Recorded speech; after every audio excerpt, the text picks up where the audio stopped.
بير مسحور اللي يبص فيه في ليلة من الليالي القمرية يشوف صورة حبيبته. البير ده موجود في السيدة زينب في بيت الكريتلية. البيت أجره خواجة إنجليزي اسمه جاير أندرسون، كان عاشق للتراث المصري في عهد الملك فؤاد الأول. وقتها البيت كان مهمل، وكانت الحكومة المصرية ناوية إن هي تهده وتوسع بيه جامع أحمد بن طولون. ولما جاير عرف الحكاية دي جري على طول على الملك فؤاد وطلب منه إن هو يأجر له البيت، وعرض عليه عرض. قال له أجر لي البيت وأنا هرممه، ولو في يوم رجعت بلدي الحكومة المصرية تاخد البيت باللي فيه وتفتحه متحف. ووافق الملك وأجر له البيت. وبعد ما أجر البيت عاش معاه فيه واحد اسمه عم سليمان الكريتلي، الخادم اللي كان بيخدم عيلة الكريتلية اللي كانوا ساكنين في البيت قبل الخواجة الإنجليزي.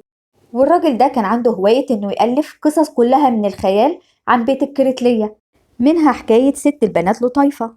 لطيفة كانت يتيمة الأب، وكانت عايشة في البيت هنا مع أمها، وكانت رافضة للجواز رفض تام.